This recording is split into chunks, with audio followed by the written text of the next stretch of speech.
I figure that's like a lot of dynamics like about the human condition. We want things we don't have, or like we envision worlds that are nowhere near what we actually like experience in a daily life. Maybe that's Right. just an Yeah. extension of it. That's interesting. In any case, we're live. Thank you for everyone for All joining right. us, and thank you, Theo, for making the time to come on today. Yeah, of course. Thank you Yeah, for having me. yeah, our pleasure, our pleasure. And we first stumbled upon your work on the timeline, and I loved how I don't know, just how varied your various like collages were in these mixed media works that you had. Reminded Yeah. me of like old magazines that you'd find in like a motel or something, that were just all raggedy and whatnot. But you clearly have like a more intentional design behind that. Has this always been something that you've leaned towards as a medium? Actually, no. So I can send you, if you want to take a little peek into my past, um, I used to do actually my own 3D art. Um, and I just sent you a link there, but basically, at first I started out with like graphic design for like I started out when I was like 13, so like 5 years ago, making like banners for like Fortnite YouTubers. Hmm. And then somehow I found my way into like 3D art and like doing digital sculpture, um, and like selling NFTs. I don't know if you were around for like the NFT wave, but there was like a huge like NFT wave. So I made like a bunch of, yeah, so I used to make like 3D sculptures and stuff like that. Um, and then I kind of quit that for a few years and just like last year got back into art. Um, like posting my art at least. So I stumbled across like the style that I've been doing very recently. Um, and I've kind of just been searching for like what I'm interested in for a few years now. Gotcha, gotcha. So this was like around like COVID times, 2020, 2021 type. Yeah, definitely. Did you find that it was easy to like sell NFTs back then? Like everything that you released ended up being picked up, or? So yeah, actually, it's weird. I actually like um I made more money than I was expecting to back then, and it actually like kind of scared me. I was like, wow, like which is weird. Like it's kind of a weird reaction to like success, but I was like, wow, this is weird. Like I never knew I could make this much money from art. And it kind of scared me away for a while. So definitely think they were easy to sell, but I don't know if it's necessarily good that I sold as much as I did because it kind of, I don't know, it changed my relationship with art for a little while, and it's taken a while for me to kind of uh, assume a more normal like perspective on it again. I don't know if I'm making any sense, but No, no, that makes sense because I figure it would especially if you'd never had this kind of experience before, it would probably like shock you into thinking like, oh shit, like this could very well be life changing money if I just keep this up. And life changing meaning like yeah, never have to work a shitty 9 to 5, don't have to go to school. I can just set up right, my own little thing. But you also know that crypto is not um, consistent or forever. So taking a right, gamble like that is like that's going out on a limb. So no, I get it. yeah, yeah, definitely. Um, and I definitely think I have like some regrets about like this time period because I was making a lot of money and then I stopped, and I always like think like what would have happened if I didn't stop. But I really was like I was struggling with my mental health at this time, so I definitely think it's good that I took a break from art for a little while. But yeah, I definitely think about like what could have been if I had just like kept this up. Yeah, I mean, considering that like this piece here, now that value for Ethereum is almost 10K USD. Yeah, That's at the like time that I that's not sold it, it nothing. was like 12K. Oh shit, really? Yeah. Yeah, no, I think that that seems like a perfectly reasonable reaction. I mean, Yeah. some of the artists that I've interviewed have also had like the same kind of um experience with NFTs, like understanding that this isn't it's not a market that you can really put all your chips into. No, It's kind of yeah. like a nice to have, but ideally you would have something else that just keeps you a little bit more grounded in terms of your creative process.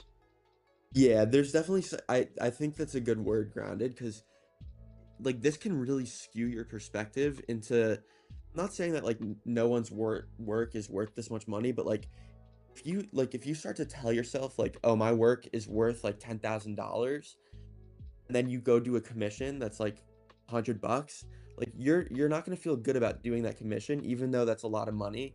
So I think you gotta keep yourself grounded, and like if you're selling NFTs like this, you can't expect that to be like what everyone's gonna value your work at. Like you can't expect to do like a $10,000 commission just because you sold a piece for $10,000. Interesting. And so, Yeah. do you think that you would ever come back to the NFT market, or are you kind of done with it at this point? I don't think so. I don't think so. I would definitely get back into like selling my work, but I don't think I would ever do it as an NFT again.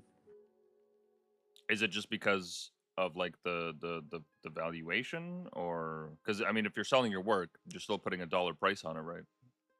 Right. No, I don't know. I just don't. I feel like NFTs, from what I know, kind of came and went. Like I haven't heard anything about NFTs since like 2022.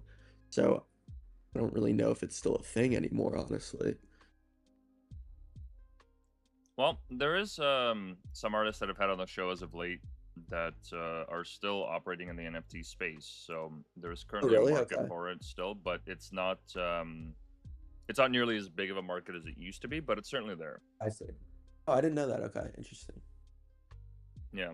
The most like famous one that I know of, or at least like the most in-depth person that I know on this would be Baku, who is an artist who actually has a digital gallery where they help um, collectors meet new artists. It's based in Okay, okay. Montreal, and every week they have a new set of artists that they feature in their digital gallery space. So they have like this whole area with screens that rotate, and you know whether it's animation or a still image, what have you, they just put it on, and yeah, they have That's like all dope. these different drops that they do, and um, all these different people. Oh yeah, this is a great series by. Sick. Let's see if I can find them. I love that. Wow. Yeah, it's by Hayden Clay. Okay. Oh, I think I recognize that name. Oh, he's around. He makes posts like every day, tons of stuff. I think he's big in the Yeah, community. yeah, yeah. But yeah, there is still a market for it. So like there are people that are still selling digital works like this. It's Um, nice to know. I That makes me want to get back into it. I'm not gonna lie. yeah, I mean, I figured you probably would have learned enough to like know what pitfalls to avoid, for it to not affect you nearly as much. But I Right. mean, as you said before the call, like you're not even 20 yet, and having like experiencing that in like in your teenage years, like yeah, dude, Yeah. that'll make anyone fucking go crazy. Are you serious? Yeah. Yeah, for real. Yeah. Yeah, yeah, yeah. Like your classmates are worried about like what, like going to see like the next movie or whoever's like who's in a relationship with who, and you're over here like, man, I just sold something for like more money than I've ever seen in my life.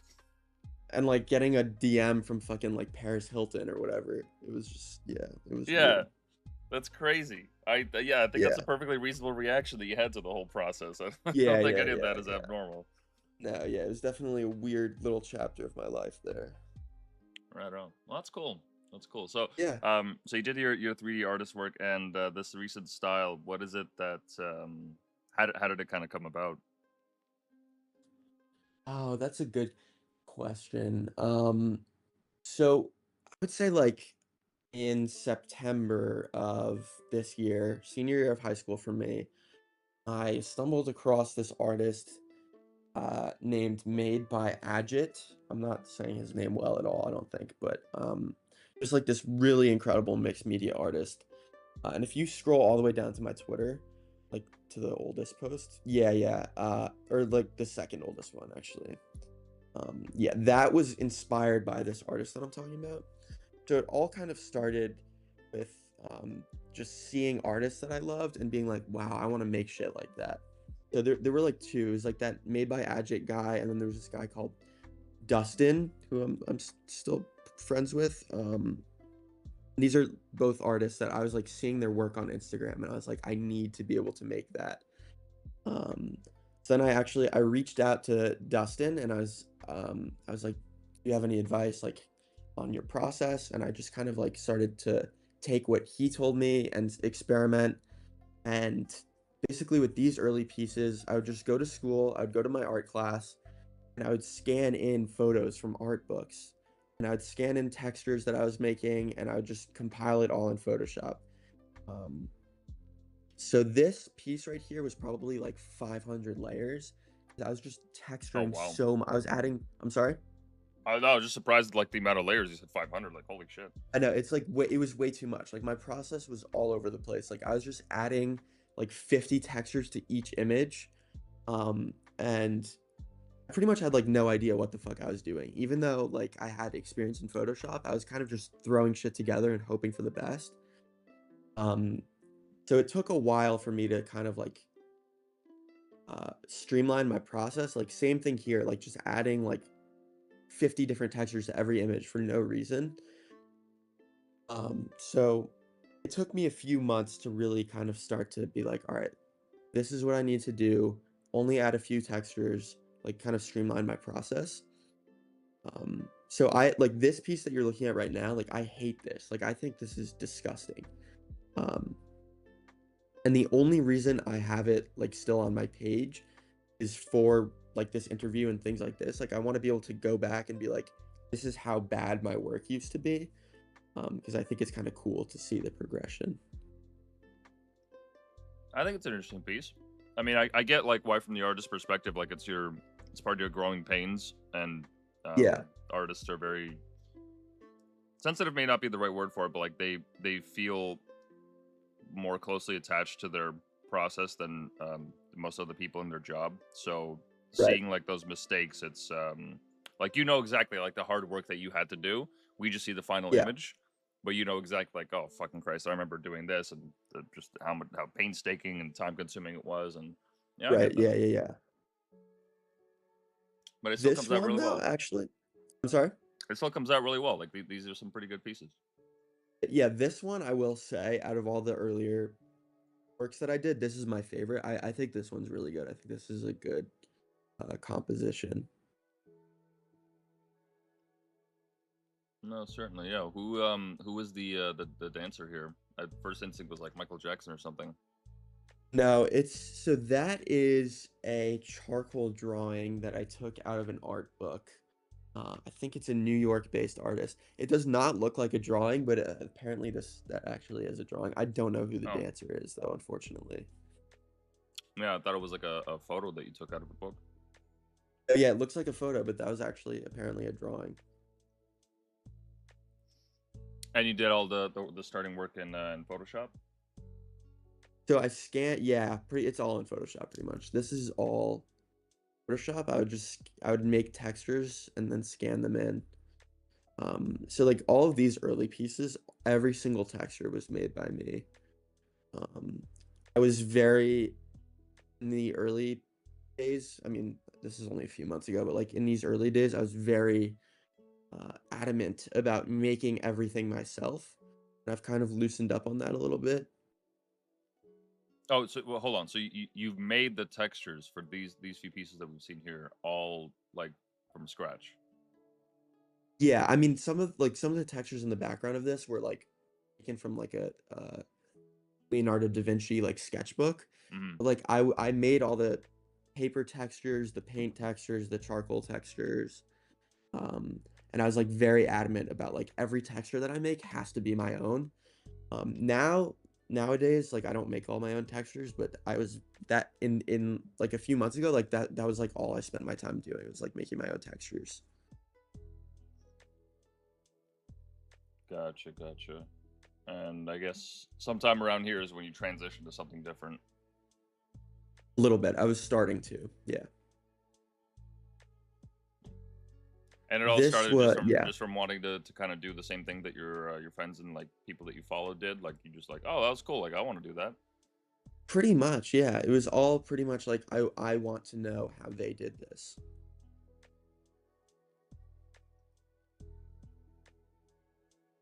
Yeah. And this piece what came around the time that I started being inspired by an artist named Yoff Dog. Um, he is to this day, he's still one of my favorite artists. So around this piece is where I started bringing in some different inspiration as well. Oh, is it this guy here? This guy, yeah, yeah. I think he's one of the most talented artists that I've seen, honestly. Oh yeah. No, a lot of collage work here as well. Yeah, he's really great. So he is one of my main inspirations. Um, and if you're on Instagram, honestly, I think you should look up this other guy, made by Agit. I can send you the link as well, actually. Yeah, yeah. Send it There's, over. I tried to find it earlier, but I wasn't able to. there you go. Um, yeah. So then there's another one here. I'll send you. There's another artist that I think is really important. Yeah, I'm yeah. gonna Keep send them you a coming. link. Yeah.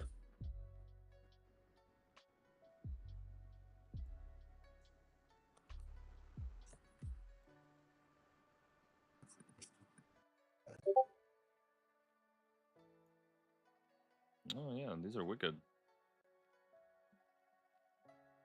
My main inspirations, these people.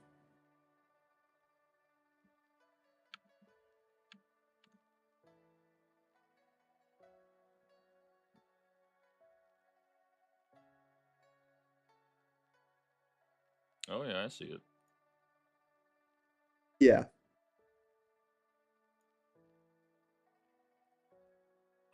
Yeah, it's interesting because I've interviewed who was it? I think it was El Kirza who does something similar. He's based in Spain. Okay.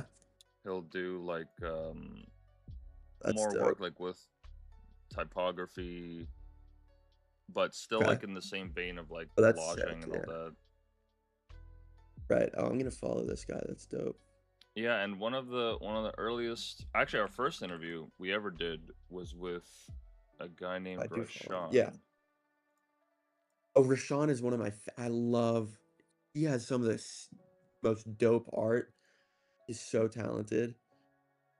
Yeah, and I bring it up because I'm noticing like now like with you, with El Kirza, with Rashawn, and all these other artists that you've shown me, that there seems to be like a style that's emerging of this like somehow reminiscent of like early 2000s, late 90s, like faded Yeah. magazine collage, Yeah.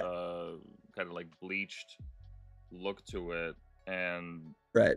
I wonder if that's like just from like a source of nostalgia or because that era just had a theme of its own and everything is so polished and clean these days for like marketing and visual arts purposes that this is just like an alternative kind of like a punk rock version of that basically. Yeah, that's interesting. I mean, I have like two responses to that. What you just said about like the kind of like modern direction of like graphic design, like how it's all very plain and like stripped back. I definitely think um my like aesthetic preferences are somewhat of a response to that because like I feel like I don't know if you've seen like the old Banana Republic like storefronts. Like everything used to be so much more like maximalist, like detailed, artistic. I feel like everything is so like bare now. So I feel like I gravitate to like louder, more messy artwork because I feel like there's not enough of that anymore. But Banana Republic used to have like this like super elaborate, like yeah, like that. Yeah. Um, so I don't know. I feel like everything has gone in this direction of like minimalism, and I definitely don't like that. But also, in terms of like what you were just saying about like that magazine, like bleached look, I don't have like a specific reason for why I gravitate towards that. But I just kind of if my art like I don't have any reasons for why I like what I like. I just kind of do what I think looks good, and I don't really think about it that much. Yeah, it's just a feeling, and it actually Yeah, exactly. Yeah. it reminds me of like exactly like the thing that we started this conversation on with the artist that I interviewed yesterday, who um I want to do him the honor of not remembering or not forgetting his name, Makic, or Oh Mac. yeah. Um, he said during the interview that like there's this fascination when it comes to world building in the West where people want to see post-apocalyptic things because they've never experienced that or lived through it. But as someone who grew up in Poland after World War II, we saw that every day looking out the window. And so Right. his what drew him to world building was like being able to create these futuristic landscapes of things that he'd never seen before. And kind of in the same vein, it might be fair to say that you and all these other artists are also reacting to like the minimalism and everything being clean cut these days. That it's like, okay, we've had enough of that. We want to see something Right. else. We want to envision something different. We see this clean cut stuff every single day, whether it's the advertisements or the apps that we use or the websites that we visit or the storefronts that we go to. And the human mind is like, okay, we need something different. And you Yeah. guys are just reacting to that. Yeah, what you just said about the human mind. My mind is saying, "Hey, I need something different," so often that like if you scroll through like my Instagram or my Twitter, you'll find that I haven't stuck to like a single style because I need something new constantly. Like I'm always looking for novelty. So I haven't really found like a single style yet because I just like so many different things and my taste changes so much from one month to the next.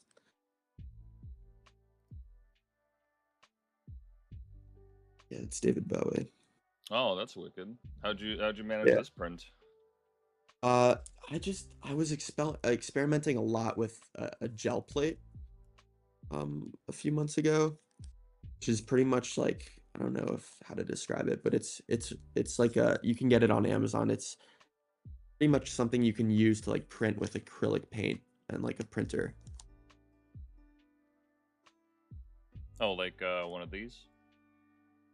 Yeah, one of those. Yeah.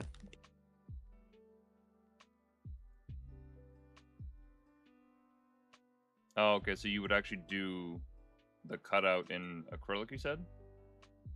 Yeah, or not necessarily a cutout, but you can pretty much you have to go to Staples, but pretty much if you get an image printed on a laser printer, Mm-hmm. you can put a layer of acrylic paint on the gel plate, then put that printed image on top of it, and the printer, because it's a laser printer, like the ink, I don't know how to describe it, but pretty much it like transfers the image onto the gel plate. Oh, okay. So it turns like a normal picture into like a painting pretty much.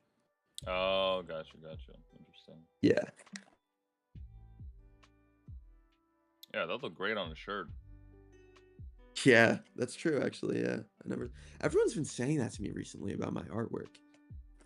Oh yeah, big time, dude. A lot of your stuff, like even the if there weren't any issues with the movie poster stuff, like that those would go like super hard as a shirt, but I'm sure there's probably even some like low key like not that popular bands that are out there right now, like punk rock or what have you. That if you just like got images from their like concert that they post on their Insta and made a piece of art like that, they would gladly like buy the merch from you. Never thought about that. That's a good point. I wish I was more tapped in because I would make art for those types of bands, but I just don't know any bands. Yeah, no, this is some really cool stuff. No, a lot of it would look Thank like you. fantastic on clothing, like even something like this on a white or like an eggshell colored shirt. Yeah, that would look cool if I do say so myself. Yeah.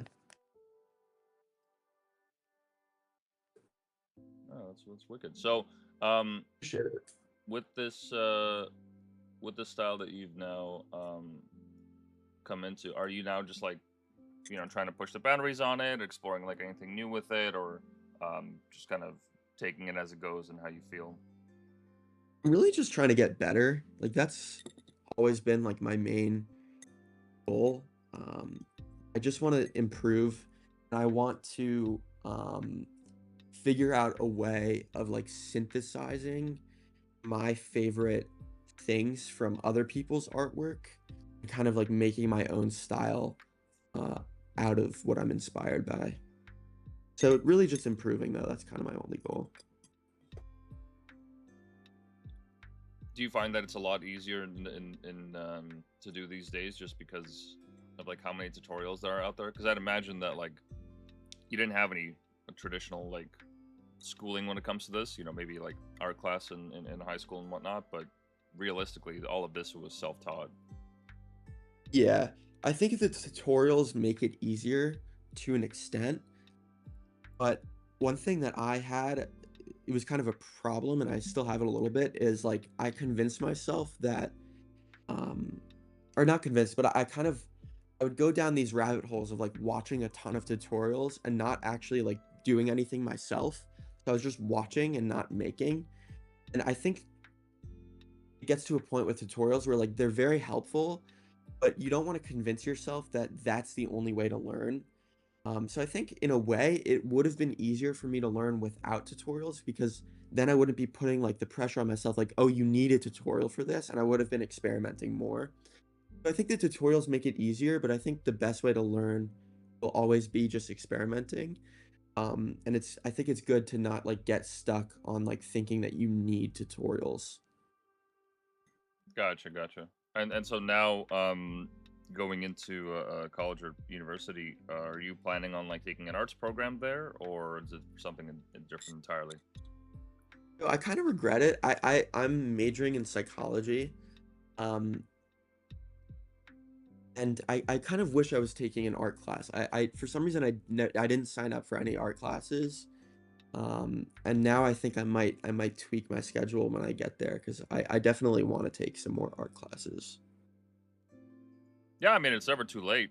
Like by No, all it's never means, too late. Yeah. like the university doesn't really care much. They're taking your money anyways. So Yeah, exactly. That's pretty much, yeah, that's right. yeah, and one thing I also did learn from my time in uni that might come in handy is unless the professor is like really strict on attendance, there's nothing that's stopping you from just like showing up to a class that you didn't pay for. Right, that's a good point. Yeah. Hey, you can just walk I've in. seen like YouTube. Yeah, yeah, I've seen YouTube videos where people do that. Yeah. Alright.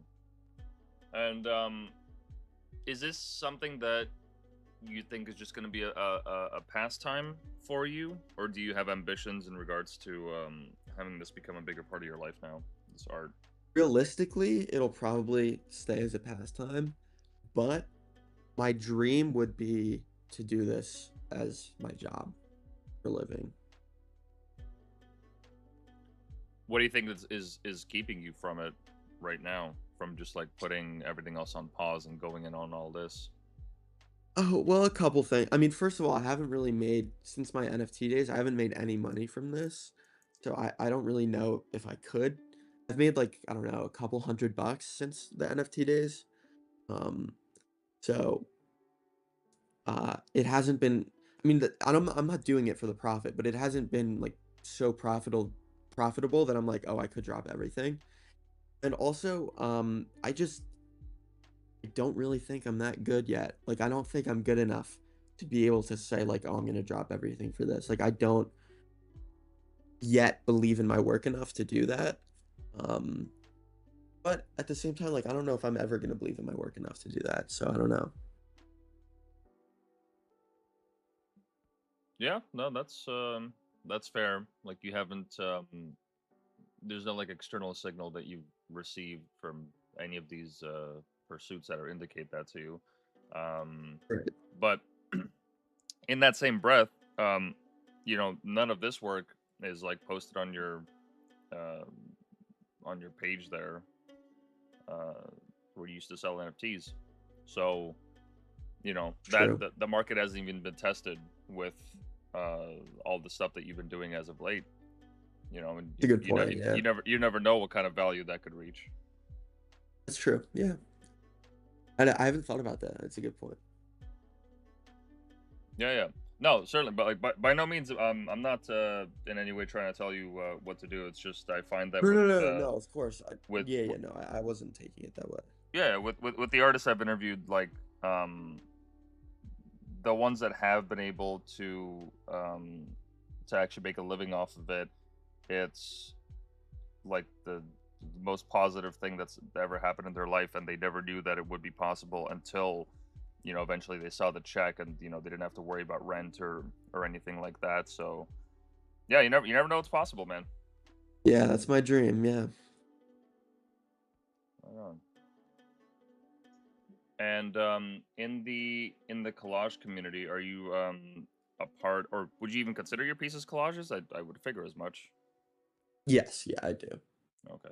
Are you in touch with anyone else that's in there besides the people that were like your inspiration when you were just starting out?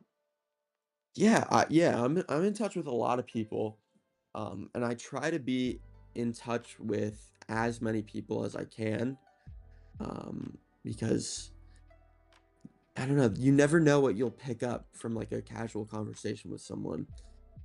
So I'm definitely in touch with a lot of people.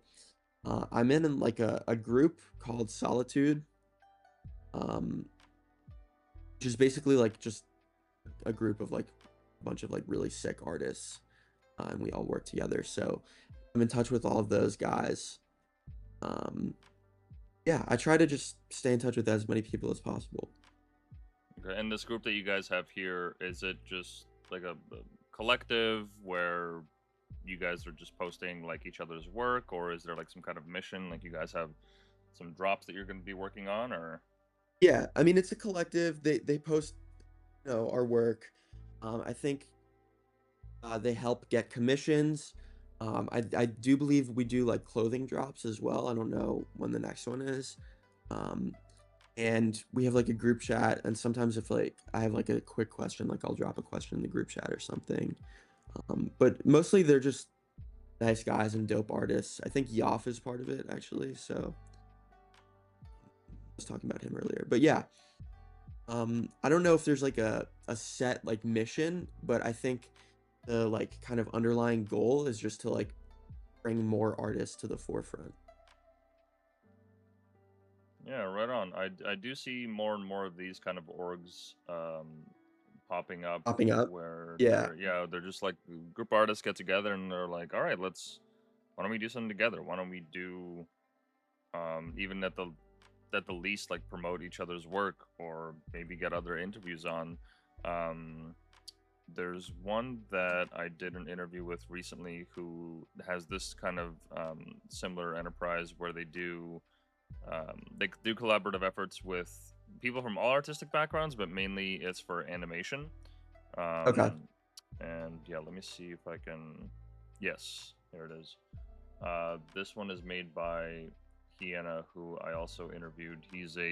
Wow, He's a cell animator, so he draws every single frame um, by hand. that's Just ridiculous. Wow.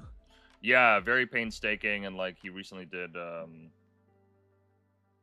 He does some Holy classes as shit. well with people. A very like old school approach to it. He loves like the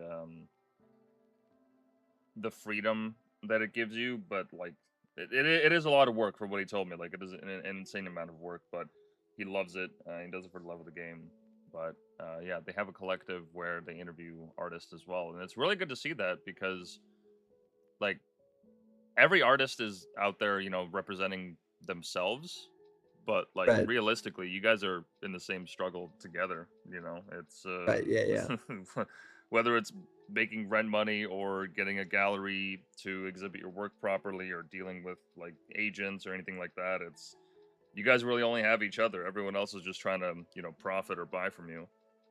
Right. Yeah. That's exactly right. Yeah. That's awesome. Do you guys have any concrete plans like in the future for doing any limited drops, or is it just kind of like as it goes? I'm pretty new to this group. Like I joined like a month or two ago. Um, so I'm not sure, but I'm kind of just along for the ride. I think like I know some of the people in this group and they're all so dope and such cool people and they make such good art that I just trust them and I'm just along for the ride. Right on. Yeah, Yeah. that's great to see. We'll definitely keep an eye on them, and I want to see if any of the artists here.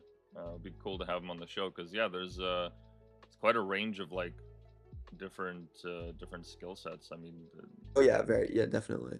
this piece, and then also the I've been seeing a lot more animation go into like old PS2 or like even PS1 style graphics.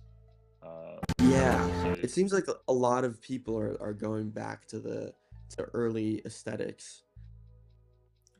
well, the guy I just interviewed yesterday, he was essentially doing just that, except on like a much bigger level. I mean, he's even working on a game right now where they have this kind of world that's built in these graphics. Like he made everything in Blender from like the raindrops, the Yeah, that's reflections, sick. everything. Yeah, yeah. Yeah, Blender is difficult. I was never able to get into Blender. Do you think 3D design is something that you like want to try out, or? Well, that's what I was doing back in the NFT days. Like that's Oh, what right, all that right, stuff right. that you saw. Yeah, but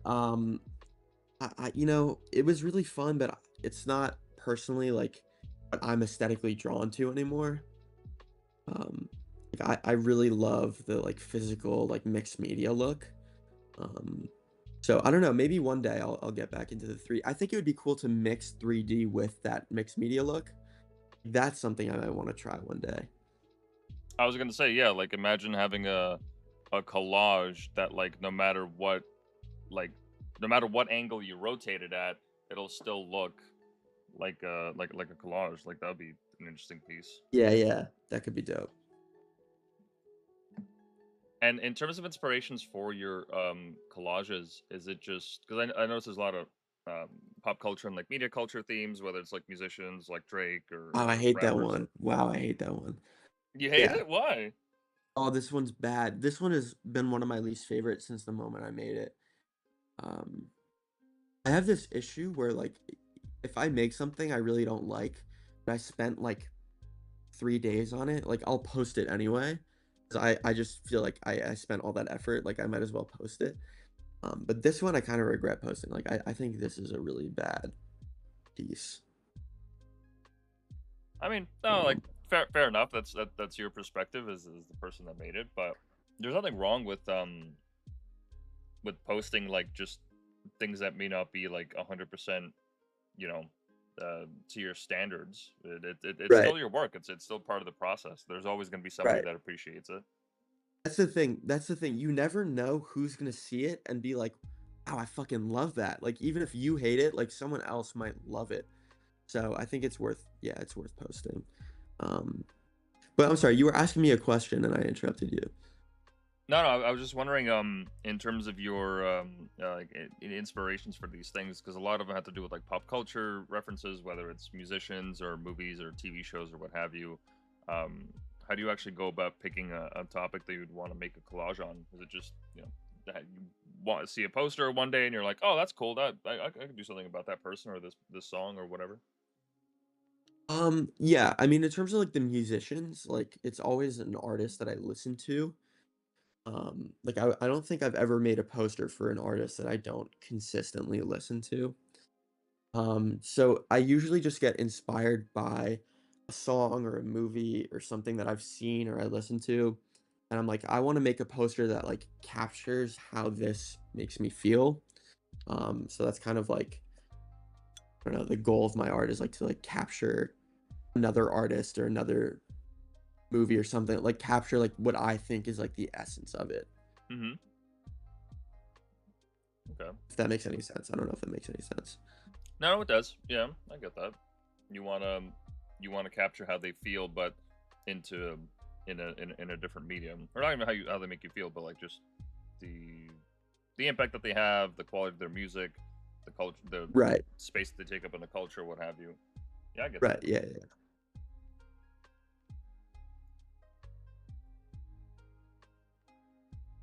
Oh yeah, Freddie Gibbs.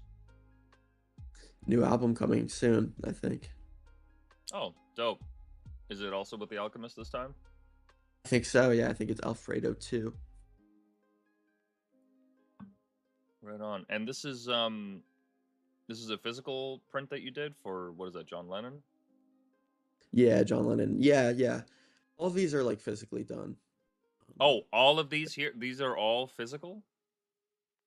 Yeah. Yeah. Yeah. Or this one, maybe not so much, but pretty much all the rest of them are. Yeah. So even like this one here. That. Yeah. That one, I printed out all those images and like glued them. Oh, I just assumed these were all done in like Photoshop. Oh, no, I no, no, assumed no, like none no, of these were no. All physical. no, no, no. Yeah. Pretty much everything I make is physical. Oh wow. Yeah. Okay. Yeah. Yeah. That's pretty fucking cool. So okay, so yeah, this was cleared by hand and everything else was a cutout. Oh, okay. Yeah. Wow. Yeah. Yeah. So like for these pieces, you'd be like scanning their like Insta feeds to get photos of them. Usually I'll go through Instagram, Pinterest, and I'll download photos that I think would look good for a collage, and I compile like I bring it all into Photoshop. I edit the photos, I print them out, make a collage, scan it back into Photoshop, edit the whole thing again, and then I'm done. Oh, okay. So it's you would dip in and out of whether it's digital or physical, like depending on what you would actually done. Because I was gonna ask, like, for this photo Right. here, for Seven, that movie came out like what was it, early 2000s 90s. or 90s? 90s, I Yeah. think late 90s. Yeah, 1995. And so you're not exactly gonna like flip a magazine and be like, oh look, they're talking about Seven here. It's like, Right, no, like right. those publications don't exist anymore. So um, I'm guessing like the some of the prints here or whatever were taken like digitally, then you print them out, and as you said, just kind of keep going back and forth and back and forth. Yeah, for this one, I like went through screenshots of the movie and I just like went through like a whole catalog of screenshots and I like compiled different images. Uh, and like kind of I made the composition digitally and then I printed it out, like cut things up and edited it, and then I brought it back into Photoshop. Gotcha, gotcha. Yeah, yeah. And this would be an example of a physical piece that you've done, or is this one of your gel prints there? Yeah, this is one of the gel prints, yeah. Okay, so you said once again, it's so you print out whatever it is that you want on inkjet, and you just layer it on top of the gel, and it actually makes like an impression with the ink on it. So yeah, I don't think inkjet, actually I think laser, or you can take a magazine, like old magazines. Then you put a layer of acrylic paint onto the gel plate. Then you put the magazine on top of that layer of paint, and the ink on the magazine will kind of like deposit, uh, and like the white space will like take up all the. I'm not describing this well, but like the places where there are ink, Mm-hmm. like the paint will stay there, and the places that are blank will like pick the paint up, so it kind of like leaves like a print in paint. I'm not describing it well at all. I could like show you an example if you wanted, but like um pretty much it like transfers an image that you have into paint. Yeah, yeah, I got you. I got you. Yeah. I'm sorry, I'm not articulating myself well right now, but No, no, you're all good. You're all good. And yeah, this is, I guess, another one that's there Mac from Miller, yeah. Mac Miller. That'll go hard on a shirt, man. That would, yeah, I won't lie. Yeah, or even like, have you ever considered doing like any outdoor pieces, like taking this, something like this, and then essentially just collaging it up on like a door or a wall, kind of like pop art style? I don't know what you mean, honestly. Well, what I mean is like, let me see if I can find an Warhol. Okay.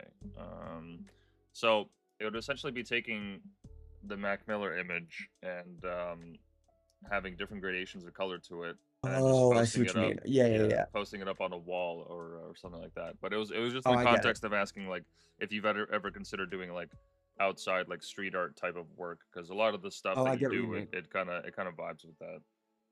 Oh, I see. Yeah, I would definitely do that. Yeah, absolutely. Yeah, because it just has like there's something about the grittiness of it that would fit really well. Yeah, I know what you mean. Yeah. And that, yeah, that's just like a speed art. Yeah.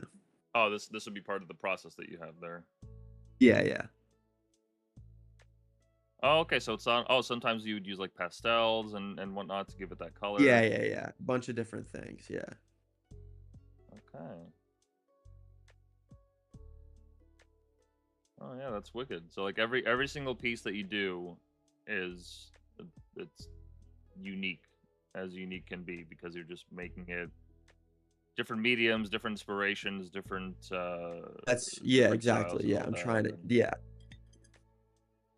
gotcha. Yeah, that's very cool. And in terms of Shit it. like do you use any kind of like special like printers or ink or like any kind of like special paper or Oh, whatever to do all yeah. this or I have tried, dude, printers are they're such a hassle. It's ridiculous. I got earlier this year, I got an inkjet printer from HP. It was working fine, and then I realized the scanner sucked. So then I got a mm, new printer from Epson.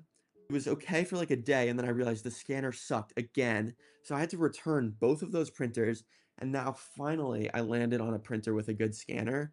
And the only advice I have is get a Canon printer if you're going to do this, because all the other printers, like the scanners, suck, but Canon, the printer is fire. So that's like the only thing. So yes, I do use a special printer. It has to be Canon. gotcha. Have you considered ever like because I know that they try to sell you on like the combo like printer scanner. Have you ever thought of like buying like a dedicated like printer and a dedicated scanner for that? I did, yeah. Earlier this year, I had a dedicated scanner. It sucked so bad that I don't know why I've gotten so many bad products, but I don't know. Ever since then, I never got a dedicated scanner. Mostly because it's just so much more convenient to have it all in one. Um, and now that I have a scanner that's good, I don't really need any dedicated scanner anymore. Yeah, because like to get all the textures and whatnot, you'd have to go into like what like 1200 DPI, or do you actually go higher than that? No, I stop at 1200. Yeah, because anything harder than that, it's just like okay, well, I mean, how far in do you want to zoom actually? Like I don't even I think they mean, even yeah, make scanners with that crap. beyond that is like is so high quality that it's like not no one's even looking, and also it would take so long it would take like 30 minutes to scan in. Oh yeah, no, easily. Yeah. There like any do you have to print it on special paper as well, or is it just like whatever letterhead 8.5 by 11 that you have lying around? At one point I was using a lot of cardstock. But now I think using just like slightly thick, high quality normal printer paper is the best way to go about it. Yeah, cardstock is like I feel like it would be way too stiff for that kind of thing. It would just it might Yeah, absorb and there's the color though like pretty well. it's kind of a balance finding the right paper, but it's really just trial and error and figuring out what you like because like what I like and what a different artist like in terms of like materials would be very different. Like I tried to use the materials that one of my favorite artists uses and I was like, wow, I can't work with this. So like I think it's just like finding what works for you. Yeah, fair enough. Have you ever tried like going outside like scanning textures from like the outside world? Because I know there's a couple of artists that incorporate that kind of stuff in their work. With like a handheld scanner. Yeah, like I think they're called wands. Just like going around like a Yeah. subway wall or what have you, or like a street sign or whatever, and it just allows them to capture that and then reuse it in their pieces. Have you ever done anything like that? I've been wanting to do that because I keep seeing that on Instagram, but I've never done that. Yeah, it'd be a pretty easy way of like instead of having to like create the textures yourself, um, you could actually just capture it from the real world and something that's already like worn down and has like some charm to it. It's already there. Right. Yeah.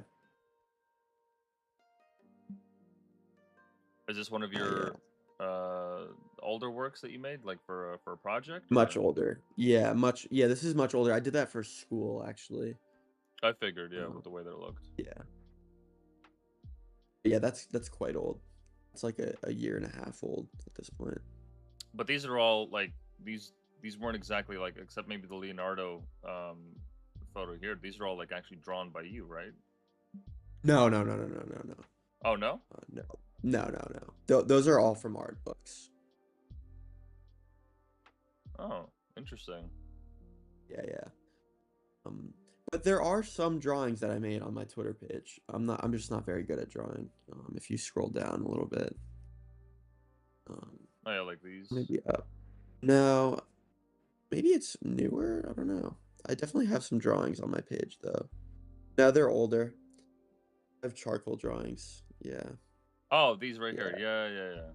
I don't like that one's very bad. I like one of them, but not that one. I like that guy in the top left. Yeah, that one. I think that one's pretty good. But Oh, that's one thing I really that's one of my goals. Like I want to get better at this. I want to be a good drawer. not an easy thing. Not at I all. Very hard. yeah, I drew like as a kid, but never really kind of gravitated towards it. I just couldn't like. It's just something about like making what you see in your brain come out on paper. Like it was just so much harder than I thought it was gonna be. And I was like, ah, fuck It's this. weird, yeah. I'm gonna stick with like digital art. It's weird how hard it is though. Like it's kind of like it surprises me sometimes. I'm like, wow, this is so difficult. Yeah, I mean, like some of the greatest like painters and artists, they had to study the human form in like so many ways. I mean, I don't think it was Da Vinci. I think it was The Da Vinci was cutting cadavers open. no, it was Da Vinci. Yeah, yeah, yeah. He like Yeah. just learn how each of the muscles work and everything. Yeah, he would take the bodies of dead criminals and cut them open. He actually the one of the coolest things about Da Vinci is he had the most scientifically like accurate drawings of like hearts and stuff for like centuries. Like his drawings were like the most scientifically accurate depictions of like different organs for like centuries before like we had like scientific depictions of these things. Like he was like Da Vinci was like really a genius. I mean, yeah, these look pretty damn accurate. Yeah, he was. Yeah, it's ridiculous. It's so weird though. Like, yeah, he was different level. Yeah, I figure he probably like had to preserve them or something because like I'd imagine when you're taking it out of the person, there's just quite a lot of like blood and mess all over it. Yeah, So that's to a get it good point cleaned up, actually. you'd probably have to like Yeah, preserve it or something and keep it in a jar. yeah, Oh. but yeah, it's just that's a level of dedication. Yeah, Yeah, I'm not willing beyond to me. cut open somebody. No, you know what I was thinking about though is like the detail in that drawing. Like he's cutting him open and then he's also inspecting so carefully. Yeah, every detail, every vein, Yeah, everything, you'd have to right. like just stare at it for hours and Yeah. hours and hours.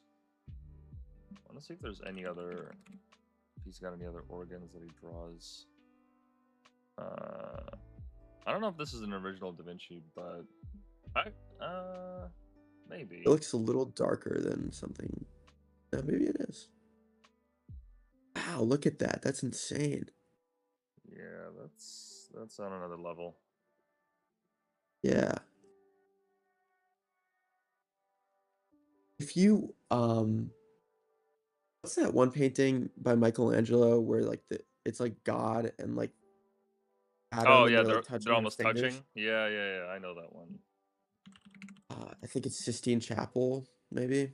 Creation of Adam. Yeah. Yeah. If you look at the form that God is in, that like container that he's in, that's the shape of a human brain. Oh yeah, it doesn't look. It definitely looks like it. Yeah.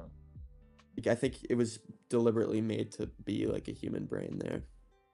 Yeah, I thought it was a womb for a second there, but now that you mention it, yeah.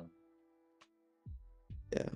But yeah, all those Renaissance guys were like ridiculously dedicated to the craft. Oh, on another level. Yeah, Yeah. they would go days without eating from what I remember. They just get locked in this state of flow where they're just working nonstop. Then Like, for I don't getting think something they basically had done. like caffeine or like Adderall or anything. Like, they were really just doing it for the love of the game. Yeah, I mean back then like there's people that made historic discoveries about like the type of wine that was drunk at that time, that it could have been like laced with something else. They're not Oh, exactly sure interesting. what. There's different accounts of it, but yeah, I don't know when opium actually became a thing in the developed world, but I don't know if it was around this time. But yeah, even so, like what they had like shitty percent beer and some wine, but beyond that, like Yeah. I don't even know if like tobacco was really as widely used. They certainly didn't have Zins or Adderall, as you said. So Yeah. Yeah, definitely not Zans, yeah. No, it's because I have ADHD and like I can't imagine like trying to do a painting like that without some sort of like stimulant. Like, so I just like think about like all the work these guys did, and they were really doing it just because they loved it. oh well, I mean they lived in a completely different like world. I mean they did Yeah, that's we're that too. Yeah. we're inundated with so much more information like from the moment that we wake up that a Yeah. peasant back in their time wouldn't have seen in a lifetime. I mean, like I know what's happening across the Yeah. world even Yeah. though it doesn't affect me, and it's like okay, like how much of this is actually good for me, you know? Right. But Probably yeah. very little. Yeah, but no, I get exactly what you're saying. That the amount of dedication that it would have taken to, I mean, forget the whole painting, even just like a little chunk of it, even like the hands. Dude, yeah, no, exactly. Yeah, it's so much work. No, it's insane. It's like Yeah, it's it really is. indescribable. Would you ever want to make like something like this? Not like obviously like to the scope, but I'm saying like in the style of like realism, because a lot of the work that you do now is like very distorted distorted versions of like reality and what we see out in the world. Um, but like, have you ever had like any inkling to do something like that, like something more classical? I used to. That used to be like my main goal. But now I think I really I don't know if I'll ever want to do anything completely naturalistic because in my opinion, like I have eyes. Like if I wanted to see nature, I could just go see nature. I don't want to. I personally don't want like other people can recreate it and I'll find it cool and other people do it. Like for my own art, like I don't want to recreate things that I see exactly because I want to make something new and like I don't know. So I don't think not that you can't make something new if you're making something realistic, but like I don't think that's like the style I'll ever gravitate towards. Yeah, no, fair enough. Because like, yeah, it takes a lot of time to study how the natural world like works, Right, how hair flows in the wind, how certain muscles twitch, how the right. light hits certain things, like all this color theory that you have to know because you're trying to encapsulate something that, like as you said, like you can just look at it, Right. but translating that to a canvas or a wall or what have you, like it's crazy. It's something short of incredible. It's like those guys that'll take like is it Escher that did those realistic pencil drawings? Let me see I here. have no idea. Because I know MC Escher drew like illusions. Uh, but let me see if I can find one of his pencil drawings. Yeah, this one right here. Uh,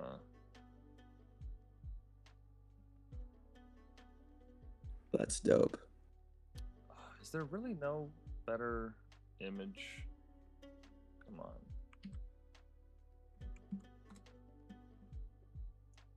There's got to be something bigger. Because yeah, it's like this is a crazy You amount know of what this detail. You know what that reminds me of? I think you'll be really impressed. Do you know who Jan van Eyck is? John Van Eyck. Let me look him up. It's with a J. Jan Van Oh yeah. Eyck. If you go, yeah, go to that one with the two people in that room and like zoom into that mirror. No way. It reflects the entire room. Wow. Yeah. A ridiculous level of detail. That's crazy. That's actually insane. Wow. Holy shit. It is, yeah.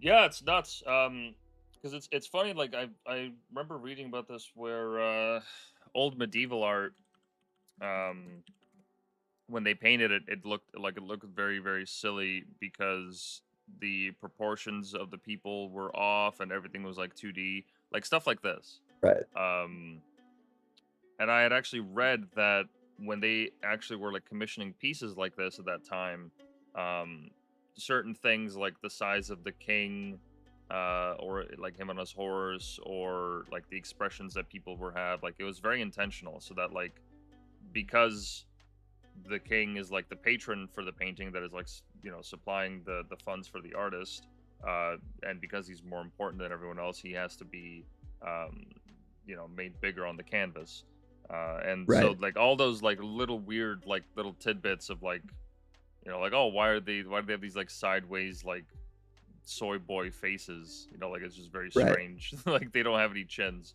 um and so later on, like when you're looking back, it's like, oh, like do those people like not know how to draw? It's like, no, they do how to draw. It's just that it was such a political process of like having the supplies and the free time to paint, when you don't have Yeah. to worry about like barbarians at the gate, and you actually have like water and sanitation and all that.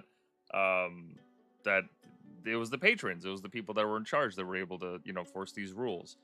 And then only Right. after Wait, I'm that, sorry. I have to yeah. go to the bathroom real quick. I'm sorry. No worries, no worries. We'll hit a quick pause, guys. Okay, I'll be right back.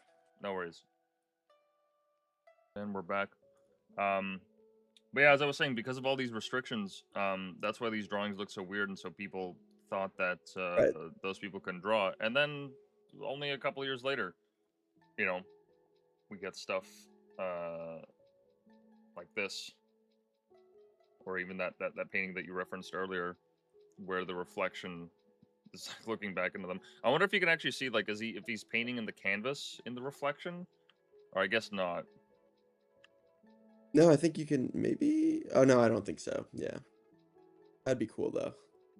Because they didn't exactly have cameras back then, so you wouldn't see a cameraman. Yeah, that'd be funny if you saw a cameraman. That would be some time traveler shit. Yeah, that really would. Okay. Yeah, Jan van Eyck, he's very talented.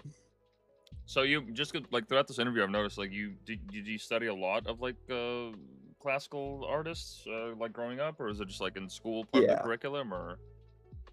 No, I've taken 2 art history classes and like 5 art classes.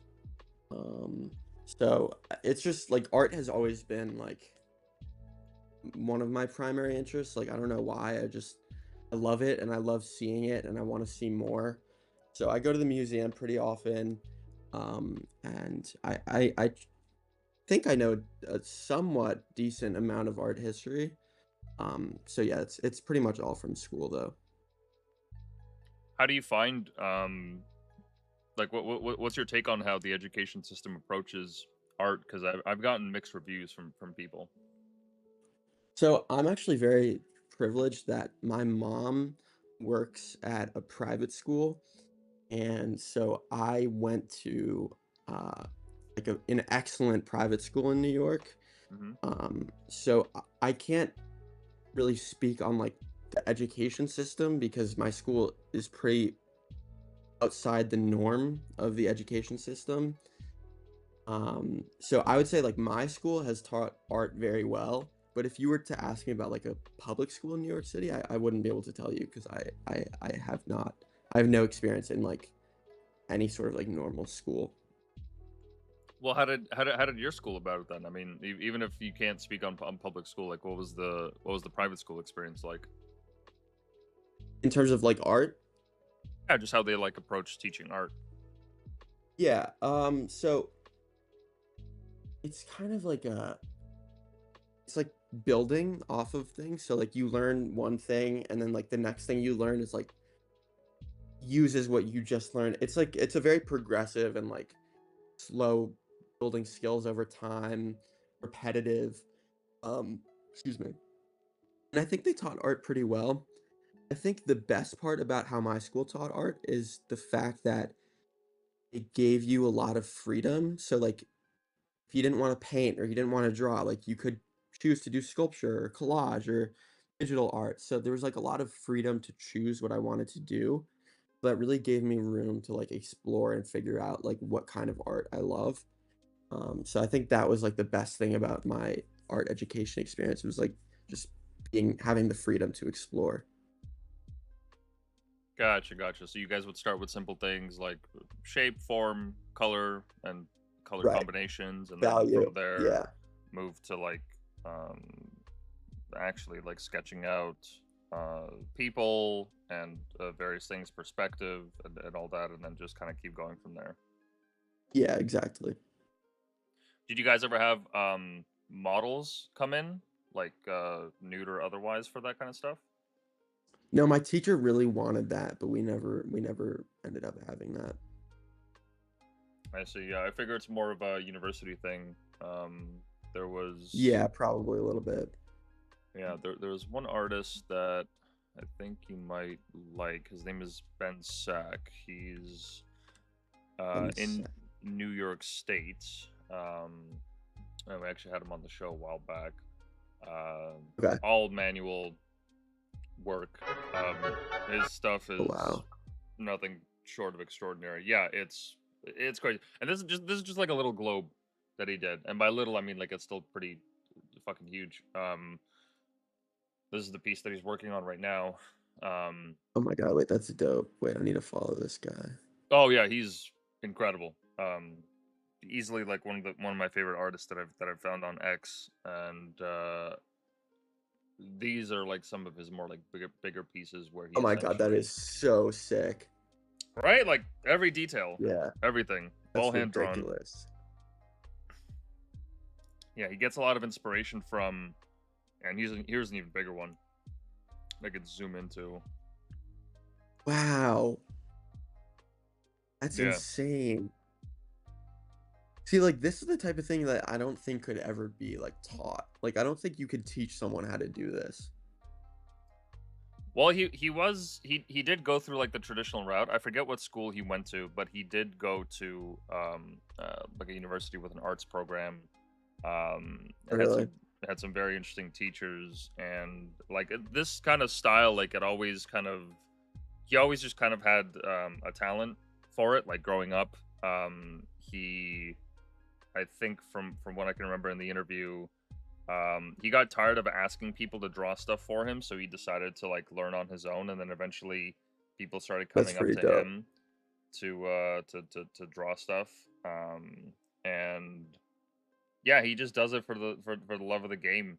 Like now I think he has this deal with this cruise line where he teaches senior citizens how to draw and how to paint for a couple weeks out of the year, and they travel all around the world. So a lot of his inspiration in his work, you'll see, is based on like different architecture from different eras and different places.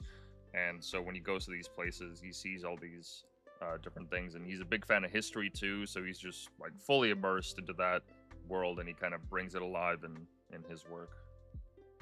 Yeah, that's really dope. His work is sick. Yeah, no, he's got a love for it. It's really yeah, and I mean the level of detail is kind of astonishing. Like I don't it's insane. When you showed me that like smiley face one, Oh yeah, that's um crazy. like I like thought what? I thought that was small. Like I didn't realize this was like a big it's huge. Like it's much bigger than I thought it was. Oh yeah, Uh, yeah, yeah. it's huge, and he's told me, he's like, man, like I would love to do stuff that's like the size of a wall, but I just there's not many places that like uh that will let you experiment like that, and it's very hard to like Right. manage.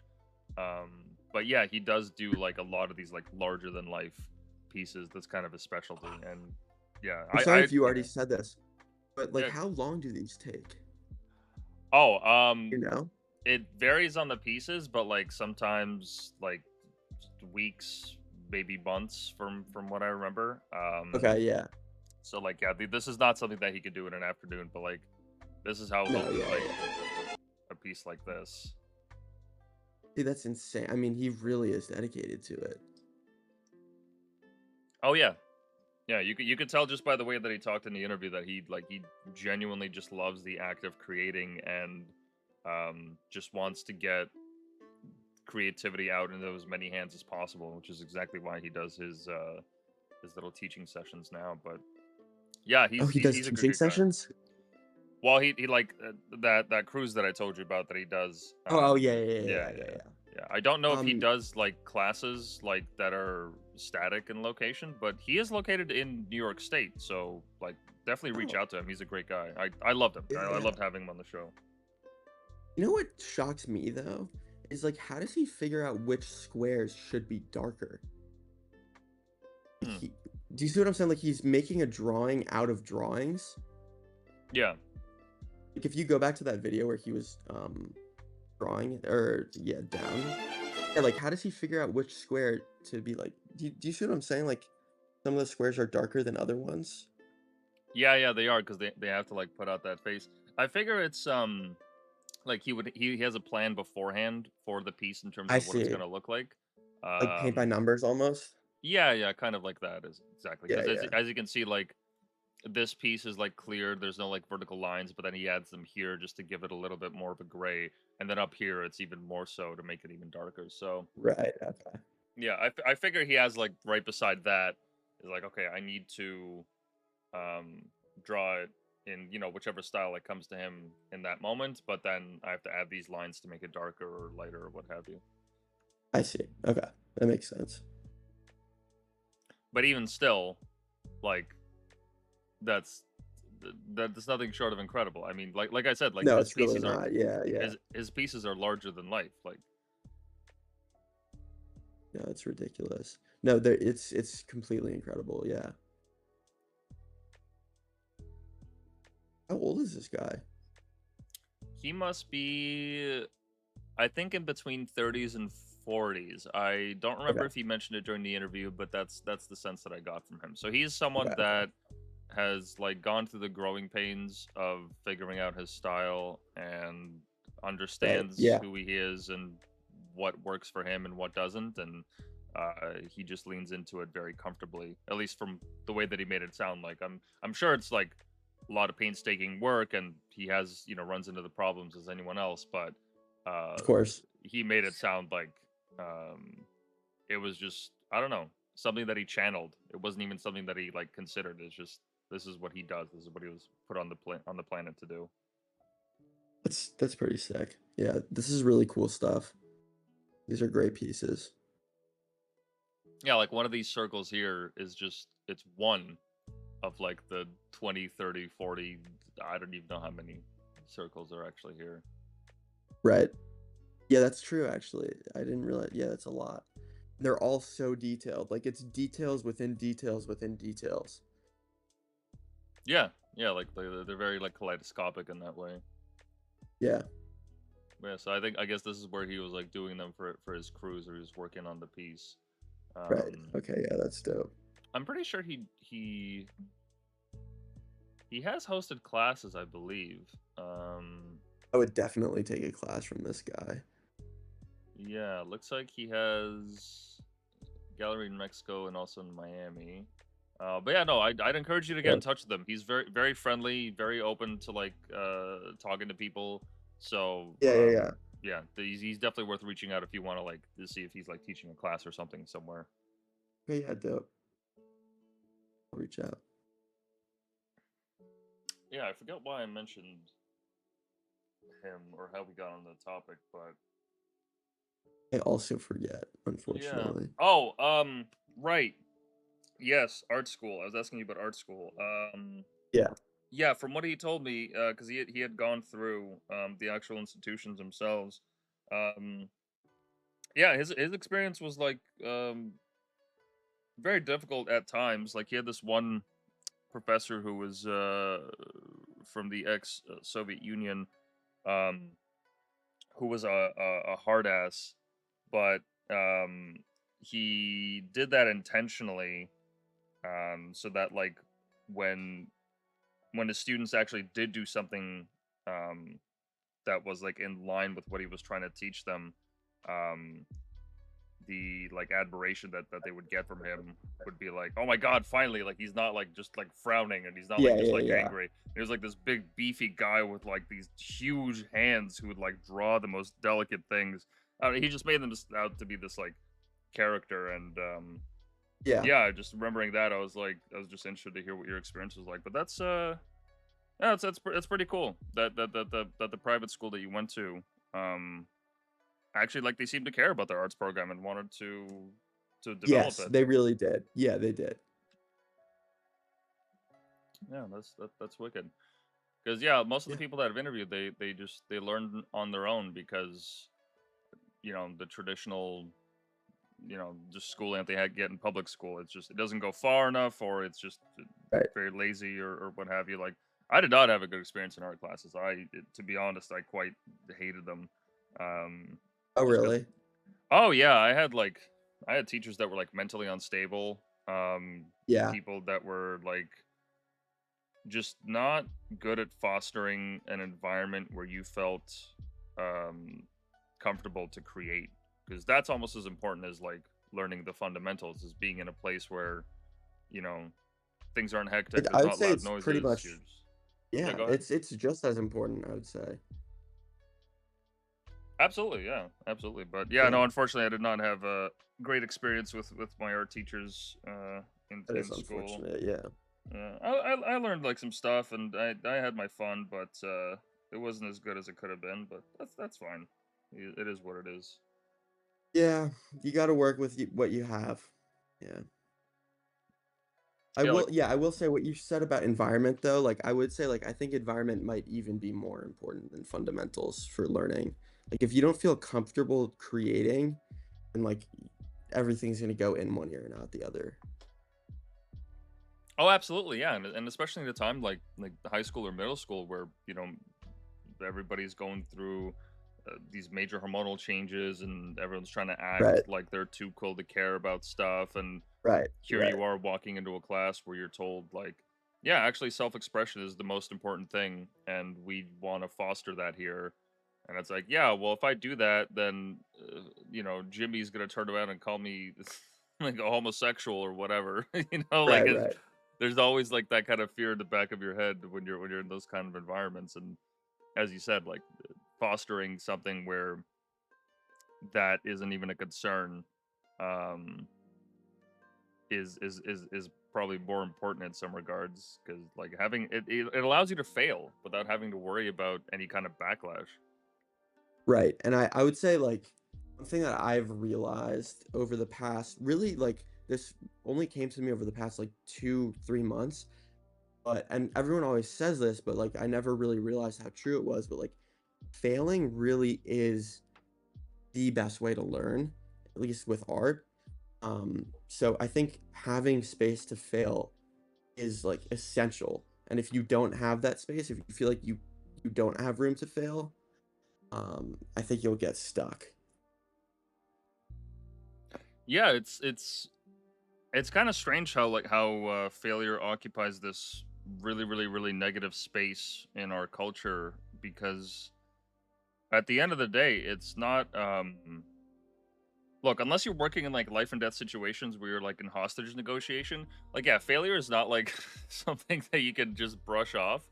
Of um course. it's a lot more real in that regard. But every other job besides that, or like being a doctor, failure is, it's just another step in the learning process. But like the most important thing is that you actually, take something from it and learn. Um, Right, yeah. but it's just this, it's given this like label of like, oh my god, I never want to fail. oh my god, I never want to fail a class, I never want to fail a grade, I never want to fail an assignment or this or that. It just all this pressure, and for what? You know, like some of the greatest people have been like abject failures. Some of the greatest minds on this planet True. were Yeah. like destitute and shunned from greater society, and yet like we enjoy the spoils of their labors now. It's a good point, yeah. And, I don't know why that made me think about Basquiat Oh yeah. because I've been watching a lot of his interviews recently. Um, and I don't know if he was a failure or anything like that, but I do know that I think in some ways he was rejected by like the mainstream art world and like um I don't know. I think I don't know why I'm mentioning Basquiat, but I've been thinking about Basquiat. I know this is like a pivot, but like I've been By all thinking about means. Basquiat a lot recently. And I think he out of like any of the artists we've been talking about today, like including the Renaissance artists, like in his own way was like one of the most genius artists ever. So like I've been trying to take a lot of inspiration from Basquiat recently. Why do you think he was a genius? Just from what you've seen in his work. Just because his approach was so different. Like he wasn't like you know how we were just talking about like realism and naturalism and stuff like that? Hmm. I think his like ability to like create art that had nothing to do with realism and still is like technically impressive. I think that was really cool. Like there's nothing realistic about what he's making, but I'm more impressed by like his artwork than a lot of realistic artwork that I've seen. So I think there's just something very unique about his eye, his ability to like kind of create his own unique style. I don't know.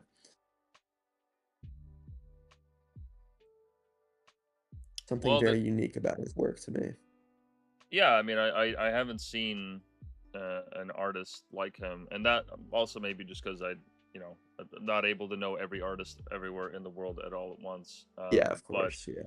like of the people that have come forward and like the big names, I don't know of any that kind of match his craziness. And to be frank, I know nothing about him besides like some basic like pop culture facts that everyone knows, that he was a starving artist and that he died of an overdose of heroin at a very young age, Yeah, and yeah. then it was only after his death that people started to like celebrate his work. But part of the problem, or part of the thing with that, is that the celebration, it was like um or the admiration of his work, it came from a place of being like, oh, he, like Icarus, flew too close to the sun at a young age and died a tragic death. And for Right. artists of that caliber, it usually like for him or like Michael Jackson, like after they're dead, their work is worth so much more. So there's kind Right. of like a perversion of his art, I guess. Yeah. Yeah, yeah. Because as you said, I didn't like know he that was his rejected by a lot of people earlier. well, I think he spoke no, I don't know about I think he spoke about kind of being um rejected from like the mainstream art world a little bit because his style was different and he was African American and the kind of like high art world was very like white and had like his style like didn't fit into it. But I didn't realize that his work wasn't appreciated until after he died because I know he was close with Warhol. So I thought I don't know why I was under the impression that he had been famous before he died, but maybe I was wrong about that. Well, my knowledge is certainly less than yours when it comes to this, but let me see if I can Do you know find. Van Gogh wasn't appreciated until after his death? Oh, certainly, yes, yeah, that's definitely the one that stands out. But let me see Yeah, that's a here. sad story. Yeah, his brother. I don't know if you've had a chance to read like some of the letters that were uncovered recently in the last couple of years between him, his brother, and his brother's wife. His brother's wife was actually very supportive of his work as well. Um, You're talking about Van Gogh or Basquiat? Van Gogh, sorry, Van Gogh. Oh, okay, okay, okay, yeah, yeah. Yeah, there were some letters that were like uncovered where he was essentially just talking about his life, why he was depressed, and and all that, like his especially during his blue period, that I found like really insightful. That like really explained like why he was feeling the way that he was. It just added a lot of like context to the pieces, whereas before I just look at them like as they are, but now with the story behind it, it just like added another layer to it, which is really cool. But um, it looks here, yes, recognition during his brief but prolific career between 1980 and 1988. His rise from street artist to celebrated painter was meteoric. Oh, he's part of a graffiti Yeah, duo Samo. called Samo. Yeah, Samo. Yeah. Okay. Oh, so he actually was, yeah. So I was incorrect in saying that he was appreciated and recognized before his death in 1988, but his posthumous fame Okay. and Yeah. market value has far exceeded his lifetime Oh successes. yes. Yeah. Yeah, that makes sense. Yeah, You know, his work actually now after he died, it's become such a like a commodity. Um, that I doesn't think he's surprise like me. one of the most. No, it doesn't surprise me either. But he's like one of the most high value artists. It's pretty insane. Yeah, that's that like tends to be what we do with certain like figures in our culture, where if they have that kind of like not anti-hero, but like that kind of some kind of a tragic fate to them, um, that they instantly become like more elevated in some regards. Oh yeah, Um, yeah. That happens a lot. they kind of like valorize people, and it was interesting.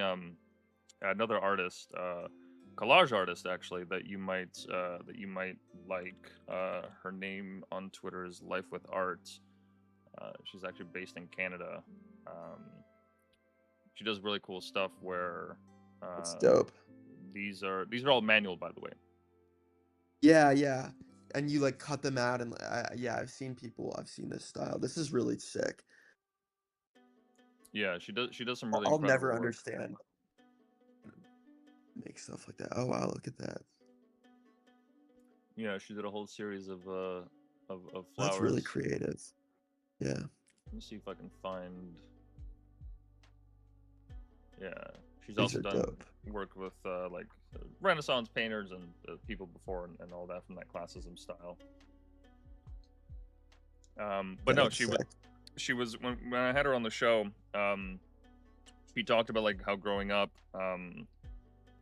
she had like known these stories of like Basquiat and Van Gogh and all these people that seemed to have some kind of like a tragic story to them, and she felt like Right. kind of incomplete as an artist. 'Cause she's like, man, like, do I have to have these kind of flaws? Like, do I have to have like a drug addiction Right. to make great art?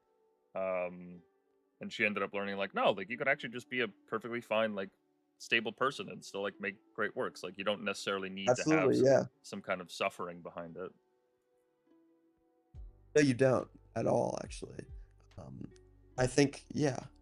But I will say at the same time, some of my favorite art was made with suffering behind it, because I do think sometimes you can really feel, not that there's anything worse about art without that, like with certain artists, like you can really feel like the sadness behind it. And like that, there's like a level of impact there that I think has always stood out to me. Like when you can feel the emotion behind something. Yeah, there's like a some kind of rawness to it, or like some Right, yeah. genuineness to it that's unmistakable. It Right. just kind of hits you in the face. Yeah, that's exactly right. Yeah.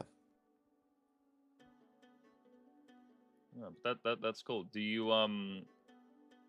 with your like recent obsession with Basquiat, is it something that you're taking inspiration from, like in your works, or is it just like a you just wanted to learn more about him and his impact and all that? No, I've really been trying to take inspiration from him. Um, and one thing that, I used to be under the incredibly false and naive impression that Basquiat's work was somehow easy to make. Um, and I've recently, or not recently, yeah, no, recently I've come to realize just how stupid that was. Because, like, his work is, like, really, I mean, I've been, like, studying it. It's really, it's difficult. But I have been trying to take inspiration from him. Yeah. Okay, so technically speaking, like in terms of like his actual technique, what is it about him that and his process that is actually a lot more difficult than people may realize?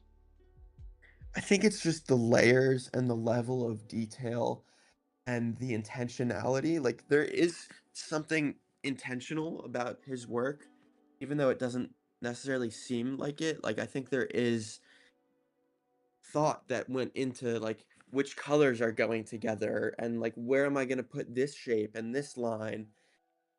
I think it's much more intentional than it might look, and kind of trying to capture and mimic the detail and the feeling behind it is really difficult, I think. Yeah, because on the surface level, it certainly does look like uh, a child painted it with crayons. Um, but I didn't realize that he had so much intentionality between like all the different strokes and everything that he put on the canvas. Yeah, I mean that's the thing. Like a lot of people, like Pollock, Yep. like people think his work had no intention behind it too, but like if you like like if you go to a Jackson Pollock painting, you can tell like he was really thinking about a lot of stuff when he was making those paintings.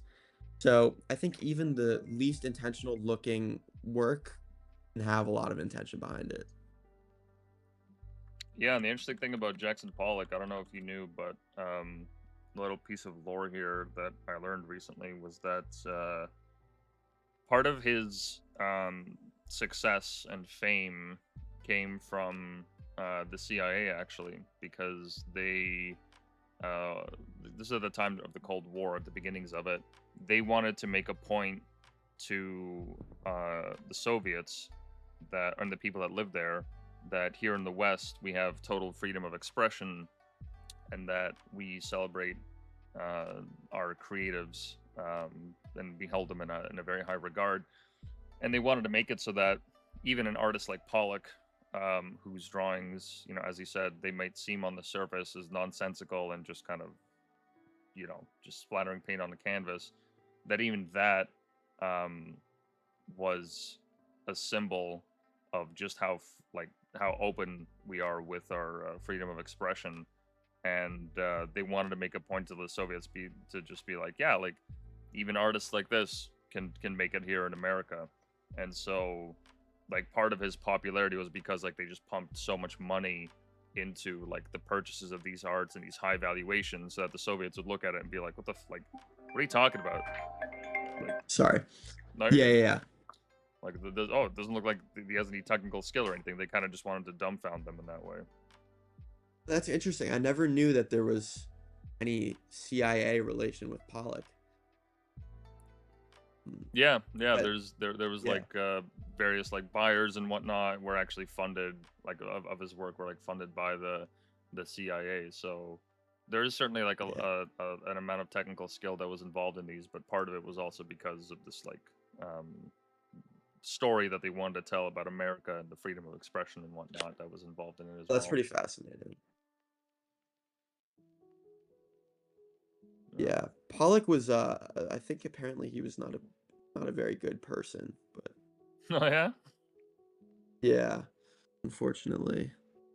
And same with Dolly. Oh yeah, big fan of Dolly. I love Dolly. He's easily like one of my Yeah, favorite artists. he's fantastic. I think he was a Nazi though, unfortunately.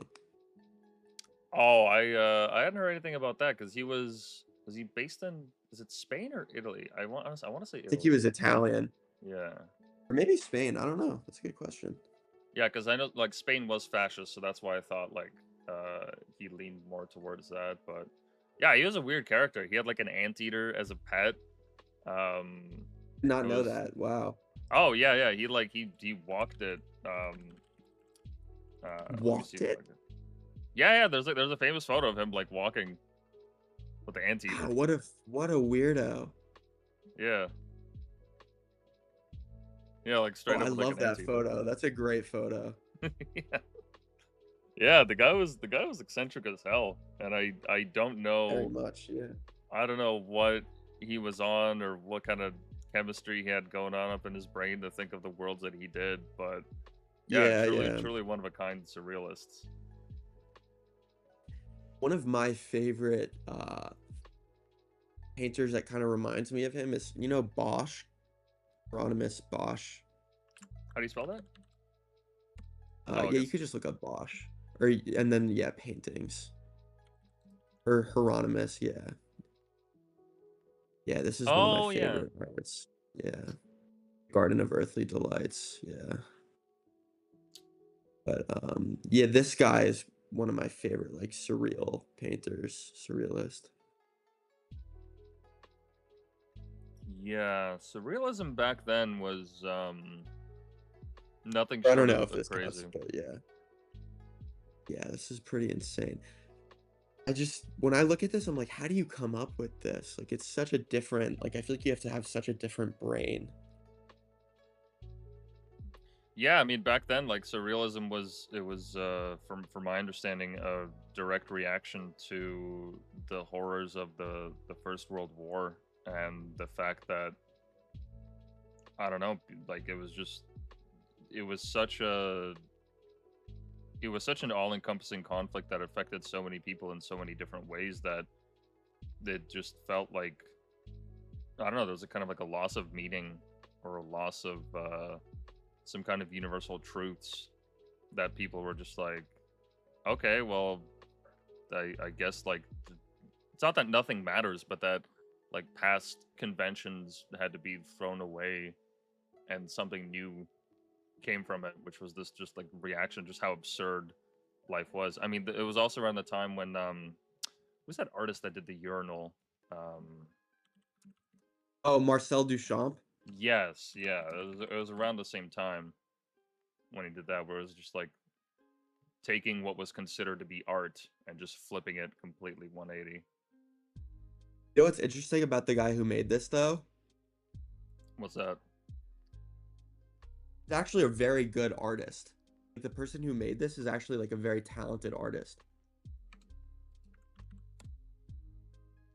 Oh yeah, no, like certainly, like he had like the techniques down. It was just that he also, He's you know, also just also, making a point.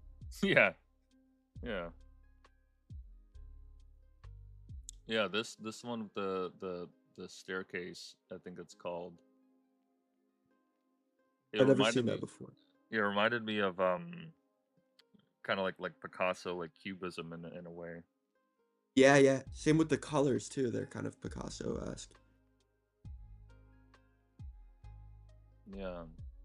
No, that was a that was a those times like in the 20th century. It was like the art movements were reacting to the conditions of the world back then, and now I feel like we're at a point where there's not really like any like one movement or any kind of theme that's overarching that exists like on a global scale, just because art is now like there's barely any boundaries. Like anyone with even the shittiest of like phones or tablets or what have you can just make art, so there's not really like a collective experience. Like a lot of like Jackson Pollock's art and a lot of art of that time, it came from all of those artists hanging around like the same bars and the same Yes. Yeah, yeah. cafes and having those discussions, and so like those spaces formed. Right. But now it's like you don't really have that kind of vibe anymore, and that's not to say that it's like good or bad. It just is. Yeah, I personally think it is bad, but um maybe not bad, but it's just that might be the kind of like I don't know, nostalgic part of my brain speaking, but I think there's something worse about it because there was something so I don't know, there was something so authentic about the like gathering in a bar with like all of the artists in your city and like making art together and like I don't know, there's something about that that I think is like missing now. Where like I'm not saying art is too accessible, like I don't think that's ever possible, but I think it's like there's a sort of like community that's kind of missing from art right now, or like maybe not community, but unity. There's like Hmm. a cohesiveness that I think used to exist that might not exist anymore, but there's also more diversity now, so it's kind of there's a balance, I guess.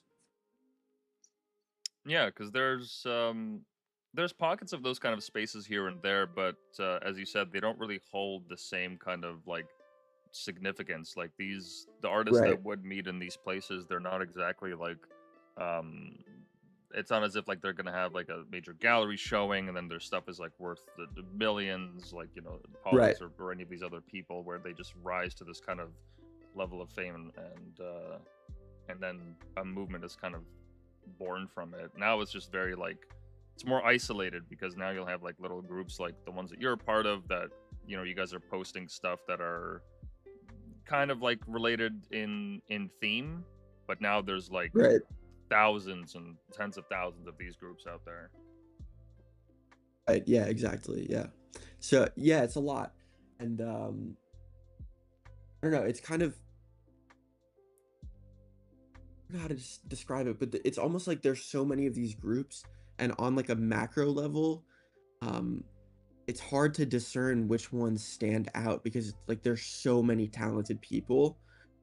So I think part of the issue is that there are just more people now than there were back then. Like, and so there's more opportunity for people to be talented. Um, yeah, Yeah, now now that it's a lot easier for anyone to get into art, it's really cool to see people that are just making like a decent living, like not even being like a millionaire or having like your works commissioned by like the most important people of society, but just the average everyday person can just have a print shop or sell shirts or what have you, and like it's enough to pay rent, it's enough to pay the mortgage, it's enough to pay for the car or what groceries and all that, and you could yeah, actually just make exactly. like Yeah, you can make a modest living doing it. Like you don't have to like be. literally like have a normal life as as an artist. Yeah, Yeah, no, that's yeah, that's what I love that's the about it. dream. Right on. That's what I would like to do one day. Oh, I think you'll get there, man, in no time. Like if that stuff was valued at that much, like when you were selling your NFTs, like um the moment that you start like putting this kind of stuff out there or trying to find like um some other market for it, whether it's on clothing or otherwise, like there's the opportunities are only going to open up to you, especially like being so young. Like, yeah, man, Yeah, you got your whole life ahead of you. yeah, I appreciate hearing that. Thank you. No, no, But absolutely. yeah, this conversation made me wonder if I want to get back into like NFTs or something like that. I don't know. Oh yeah, certainly, dude. I'm even considering it too because I have some old photography pieces that I've done in the past that I mean they're just there like sitting in my albums and I've never really done anything with them. But um, the more and more that I talk to artists that are in that space, I realize like no, like why not? Like there's so many people out there in the Yeah, world for real, that are exactly. collectors and buyers. Like Right, it's just yet another opportunity. Like why not make some money off it? right. Yeah, for real. Why not?